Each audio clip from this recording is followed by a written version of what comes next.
Welcome back to the MMA Business Hour, everyone. And before we get into today's episode, I want to remind everyone about this month's giveaway. I'm going to be giving away an 11x14 Donald Cerrone autograph photo, and it's authenticated by Pristine Auction. It's one of the most reputable companies in the field. So, how do we get this giveaway? Okay, so in the next month, we need to get to 100 subscribers.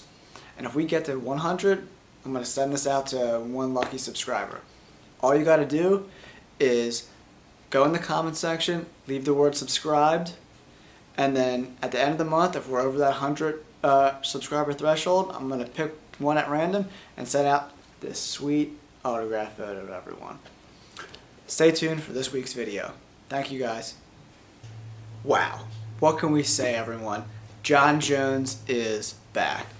He's been on the shelf for, 2 years now.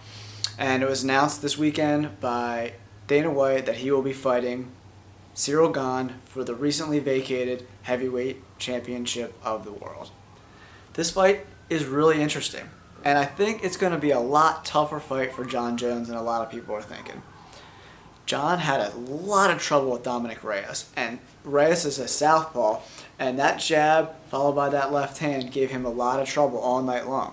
And Reyes he throws some kicks to the body, but Reyes, as we've seen by his last 3 fights, he's a very simple fighter. He's not complex. He doesn't offer the stuff that Jones does with the takedowns and the submissions and all these different parts of his game. And that's why he's gotten KO'd in his last 3 times out. So that makes me even think, how much does Jon Jones have left in the tank? He's fighting very sparingly, and in his last 2 fights against Dominic Reyes and Anthony Smith, he just hasn't looked as dominant. Is that because he's disinterested? Or is Father Time finally catching up to one of the greatest MMA fighters of all time in Jon Jones? I think this will be a huge test. I mean, putting on all that weight and fighting a much bigger guy. I mean, I've seen the recent videos of Ciryl Gane. He is humongous. His back is like crazy big, and he's very fleet of foot for a guy of his size. I mean, he moves all around. He fights out of both the orthodox stance and the southpaw stance. I mean, we all know that Jon Jones' easiest path to victory is taking Gane down to the ground and finding a submission. And we also know that Jon Jones has some of the most lethal ground and pound with those crazy elbows in all of MMA. So that's going to be the fight right there. But I really do think this fight will probably go the distance. And Ciryl Gane has to know that the UFC wants to push that Jon Jones-Stipe Miocic fight later this year. So he's going to have to probably get a finish. He's going to have to come out guns blazing to get rid of Jon Jones.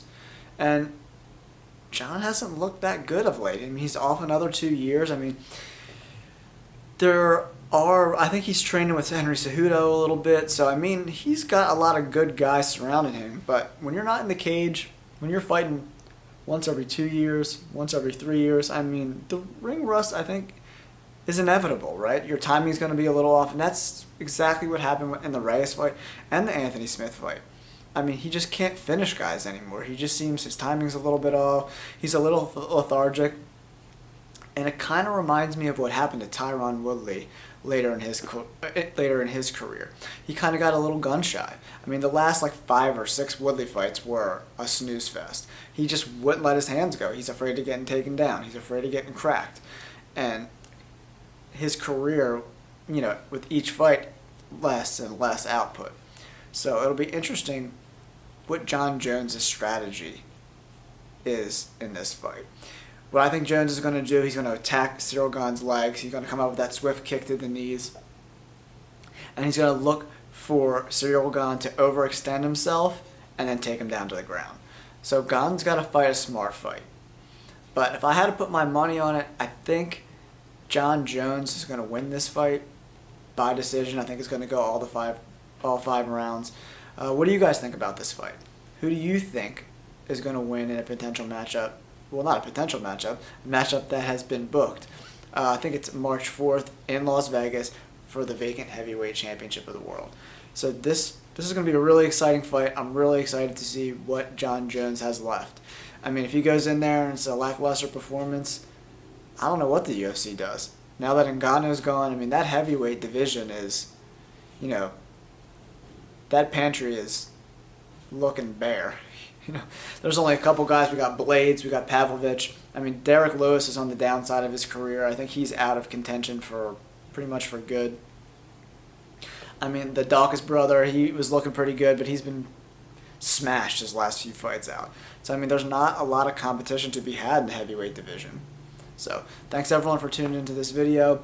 My prediction, Jon Jones wins by decision in 5 rounds. What do you guys think? Leave your comments down below.